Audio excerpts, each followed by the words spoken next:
Today I'm talking to Joy Kirkpatrick from the University of Wisconsin in Madison, and I've met up with her last week and spent some time together. And today she was one of the presenters at this conference, Cultivating Connections, helping farmers with transition and succession planning. So, thank you, Joy, for spending time with me and talking to my audience as well. You're welcome. I'm pleased to do it. Yeah, so Joy, would you mind sharing a little bit about what you're doing and how you got into working with farmers on succession planning? Sure. So, with the work that I do with the University of Wisconsin is develop educational programs and also work one-on-one with farm businesses and farm families on succession planning. And I started doing that. I've been in the extension system, which is part of the university, for 30 years now. And when I started out, I was in a county level. But I started working in succession planning even then because it's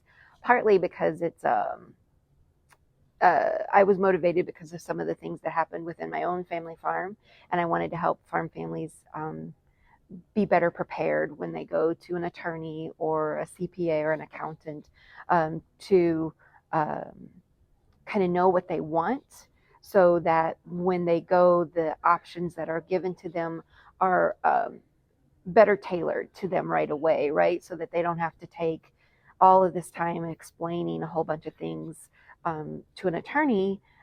If they have the education and the have the terminology and understand what they want to have happen, they don't have to sit in the attorney's office and pay those hourly attorney fees having those conversations, when they can have them either with them on their own or with a facilitator. So a lot of the work that I do has been to develop different ways for families to talk about those big topics that are hard to talk about, but they need to have those conversations. Yeah, because you now spoke about different role players and experts, your attorney, a tax practitioner, an accountant maybe, and sometimes you don't even know, the farmers don't know where to start. Right. So what would your advice be? Where do farmers start? Yeah, I like to walk farmers through what I call like a 3-step process of making sure they know where they are now, right? So that's like thinking about who's a part of the farm, what are their roles. So thinking about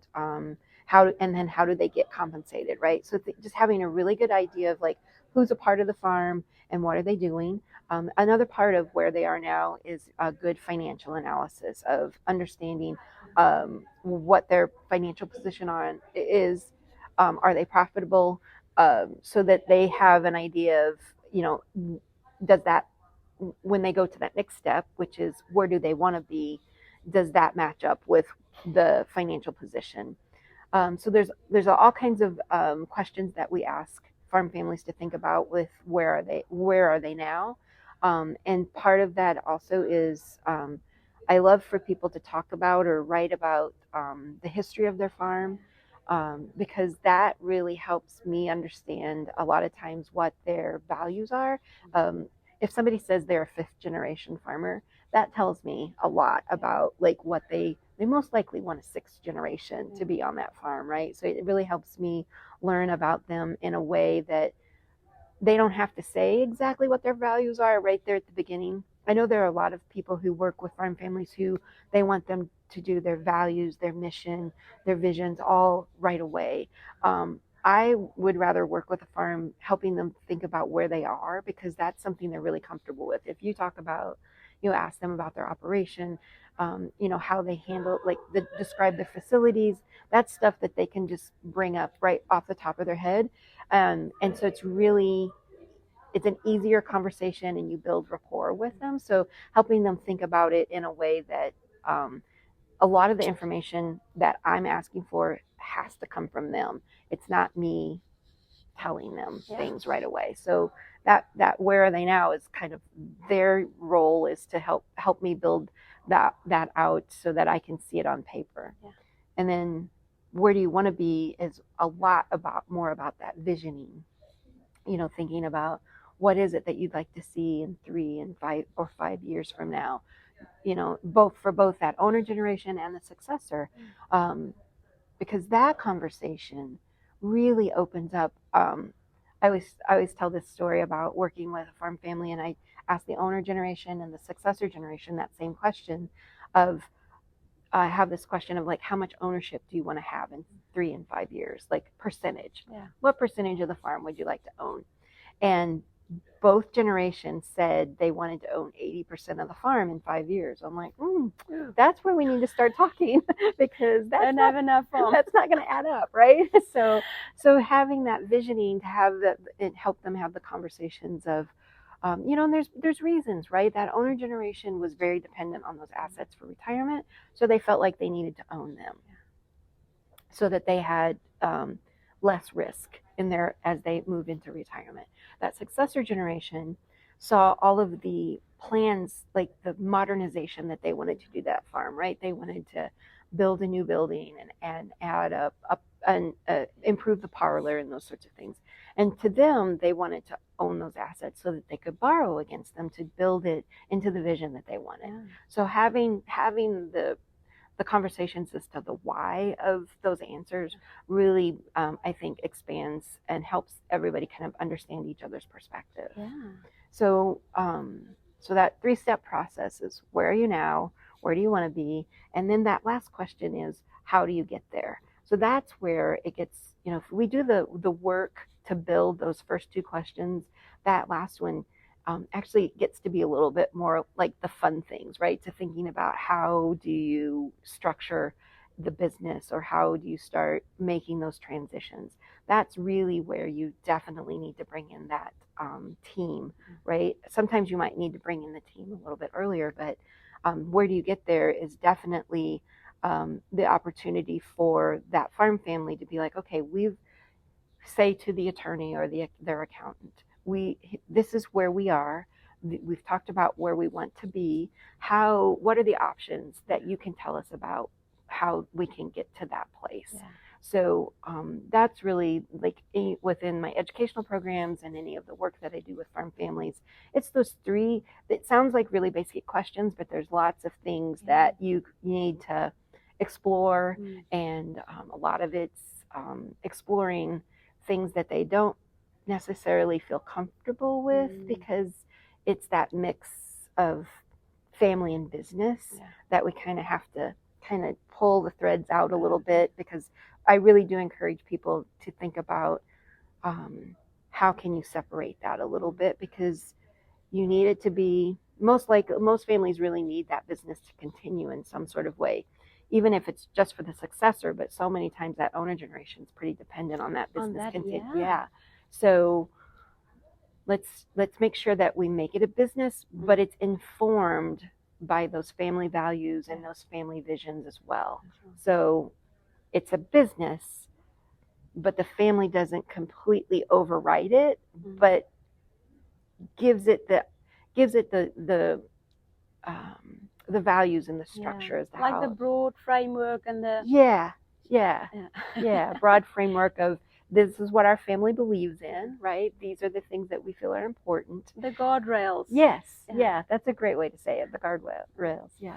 So Joy, would you share a little bit about the educational programs? What is it exactly that you offer families, and what were some of the results that you've seen of families going through your programs? One that we did last year that we're really happy with, and we're going to do it again this year, is called Cultivating Your Farm's Future. And it's what we call a flipped classroom. And it's all online. So what we do is assign homework to the farm families to do. A lot of times it's worksheets from our workbook that's also called Cultivating Your Farm's Future. And then we'll maybe watch some videos, do some of the worksheets, and then we come together as a cohort, as the families come together through a virtual platform, a Zoom platform, and we'll meet for about an hour and a half and have conversation about what the homework was and what they felt like maybe fit them or didn't fit them, and just really trying to build some ideas as to, and we frame it again on where are you now, where do you want to be, and how do you get there. So we were able to do that last year, and I think from the evaluations they felt that it was a really good foundation for them to start those conversations. I think that's one thing that farm families, they don't know where to start. They don't know how to have that conversation with their family. So just giving them some of the language and the words to use to talk about fair versus equal, or the financial capacity of the farm, and even talking about what they value. Those are conversations that they might have had them if they took over the farm from the previous generation. Maybe not, though, because those were hard things to talk about, and you just did what you had to do. But these days we really want them to acknowledge that it's an emotional component to it, right? That owner generation has built up this business, and they may have inherited some of it, but they've had to have built it to a point where it's still a viable business to even consider transferring. So there's a lot of blood, sweat, and tears that go into that, and to just look at it clinically and very technically is not really, doesn't feel right for a lot of families, right? So we want to put some of that emotional component back into the conversation. Okay. Because a lot of times I've seen that the owner generation, they don't necessarily want to touch on this subject. They don't want to start the conversation because it might, as you said, feel uncomfortable, or they think or feel that the children or the successor generation is still too young and they might not even think about it.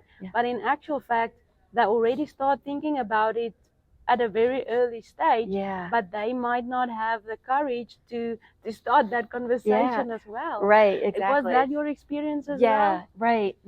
That whole idea of that younger generation, that successor generation, they're, in so many ways I see it, they're super respectful. Like, they don't want to say, well, when are you going to quit? What am I going to get? When am I going to be in control, kind of thing, right? So they don't want to do that. And that successor of the owner generation, I think it's changing as we think about the different generations, because right now a lot of times we're looking at like that boomer generation, or that's changing a little bit. But in generations past, you don't want to talk about death.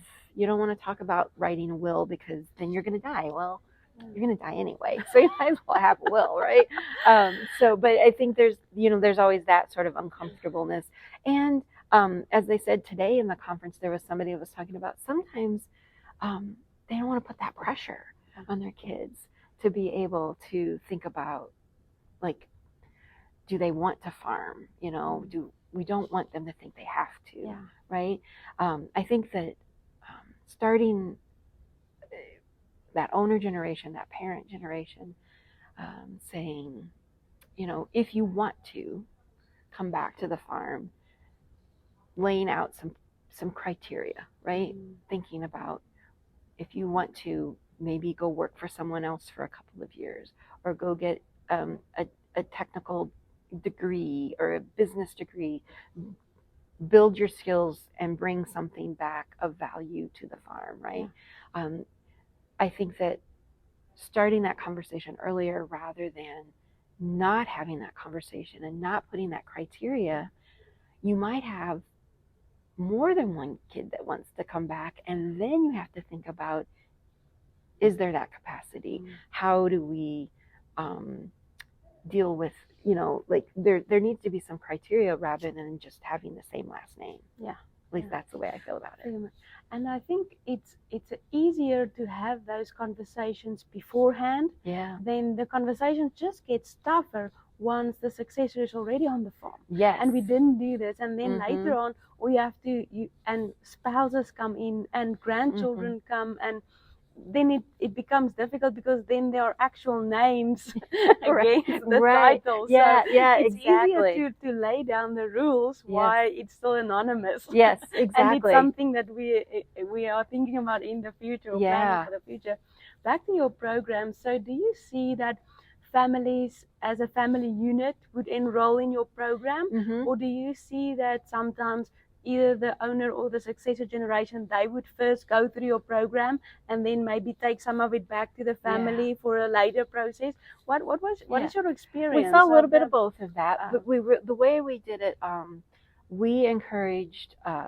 There was a registration fee, but we said that they could invite as many people as they wanted from their farm to come for that fee. Now they got one set of materials, and then if there were family members in different locations, because that was something that we found was that people, they're spread out. They might be in our state. We had some people from other states join, but we would make sure that they had the worksheets, right? But some of the bigger pieces of material, they got like one set of those.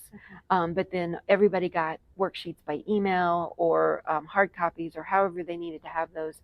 So in that case, it was rare for us to have just one person from the farm join the conversation, those live Zooms.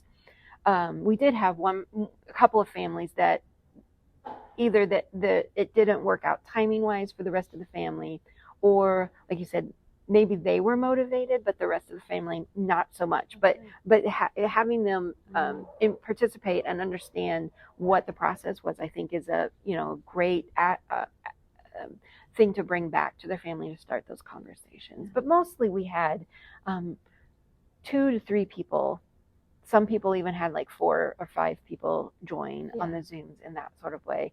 We really encouraged that because we wanted them to have those conversations around the Zoom, like being able to be in the same room and thinking and talking about the same thing was really important.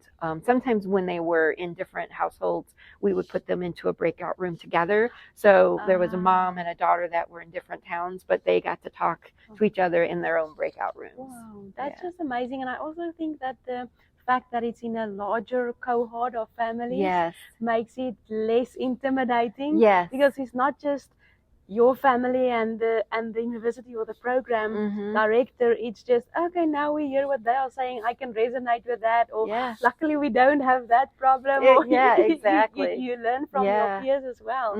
But I think you have a wonderful program and I want to compliment you on that. Thanks. And so do you maybe have a message for family farmers in general, or just to say, if somebody is listening now and say, I need this, or we don't, just a general message for family farms. Are there hope for family farms? And if there's conflict, is there hope that we're going to resolve it and get to a solution to keep the farm and the legacy of the family running through agriculture? Yeah, I think the message I would have is that you think